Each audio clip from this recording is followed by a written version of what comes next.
Hi, welcome to Bark Bookshelf, a video series about books and the drinks they inspire. My name is Elias, and today we're talking about The Dead Cattail Assassins by Djèlí Clark. The Dead Cattail Assassins is a fantasy novella. It came out last fall, and I've been meaning to read it, meaning to talk about it here on Bark Bookshelf. Longtime viewers will remember that A Master of Djinn, Clark's novel, was the very second episode that we ever had of the series, the very first mocktail to appear on Bark Bookshelf. But, you know, things get in the way. And now, finally, what a joy, all my book buying vindicated, it's sitting on my shelf, waiting for me for just the right moment, and here it is at last. The Dead Cattail Assassins are not cats. They do not have tails, but they are most certainly dead. And we are spending the night with Evine the Eviscerator on one of the worst nights in her 7 years of undeath. She is an assassin. She is tasked with an assassination at the beginning of the novella and discovers in fairly short order that the target she's been sent to assassinate is her doppelganger, is like her but younger, and this triggers a memory which she's not supposed to have, because in her long undeath she's supposed to be totally separated from her previous living life. And so now, I can't kill my doppelganger, that creates a problem, but I am contractually obligated to kill my target in this assassination. And so we have this sort of mystery to unravel of how she came to be tasked with this assassination, who it is that she was forced to assassinate, and why that might be the case.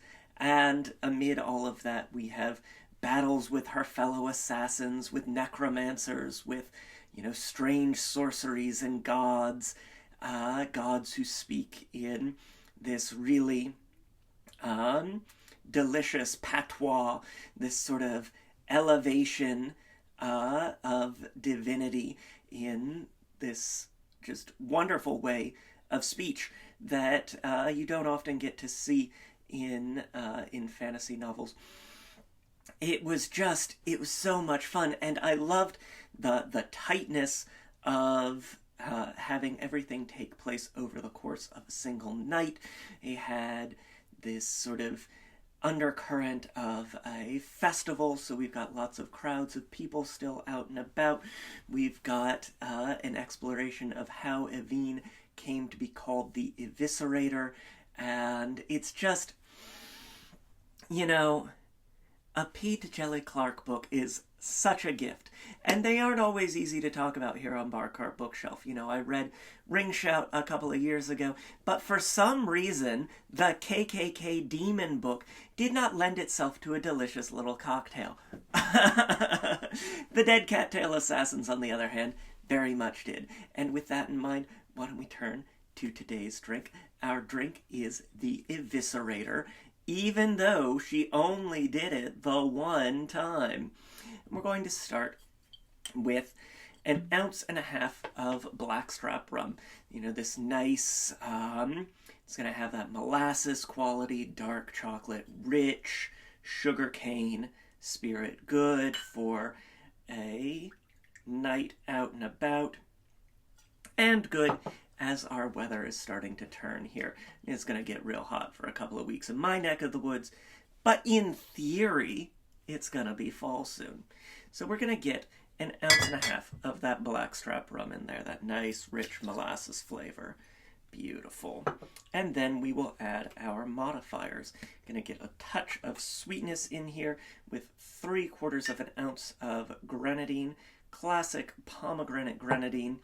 We've got some pomegranates in the garden where Evine is first tasked with this assassination, and so we're going to get that nice rich red fruitiness into our Eviscerator. And then get 1/2 ounce of coffee liqueur, using Kahlua today. Drink a lot of calf, a lot of coffee. The unfortunate thing about being dead is you've got a major appetite.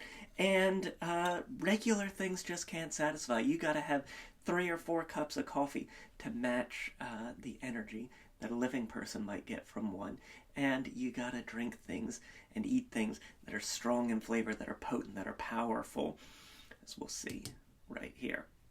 So I'll get our ½ ounce of coffee liqueur in there. And then finally, because a little goes a long way for us, we're going to use just 1/4 ounce of Amaro Alta Verde. Really nice, intense flavor, sort of bitterness and herbal quality. It's an Amaro that is on the bitterest end of bittersweet. And so we add just 1/4 ounce for our taste buds. If you happen to be an undead assassin, maybe crank that up a little bit. You know, there's no cocktail police. I'm not going to come and tell you that you're doing it wrong. But we'll get our 1/4 ounce of Amaro Alta Verde in there, and then add our ice. And we always want to add our ice last because we never know when the 4 assassin sisters who are also in our order, who we have a tense working relationship with, are going to come and try and attack us. And we don't want to come back to a diluted cocktail. So we add our ice last, just when we're about to stir and serve, and have everything just right. Again, it's so much fun, high action, exciting ideas, very cool fantasy in a weird magical city that has a sense of depth and history, Talabisi. It's just such an author who I am always overjoyed and delighted to revisit. We'll give that a nice stir until our ice and liquid are at about an equilibrium there, even in the mixing glass. Get our julep strainer and strain into a stemmed cocktail glass. Perfect. There we go. And then to garnish, because we need to stab a little something, we're going to get a cocktail cherry and get that on there. We can't have a book with assassins without a little stabbing, so garnish like so. And there you have it. This is the Eviscerator, inspired by The Dead Cattail Assassins by P. Djèlí Clark. The Dead Cattail Assassins is available now. I've got a link to snag it in the description down below, as well as a link to find my book, Cocktails and Consoles, 75 Cocktails and Mocktails to Level Up Your Game Night. We got some assassin games in there as well. Hitman, Assassin's Creed. You know, love a good stealth game. Love a good assassin. Got that in the description down below.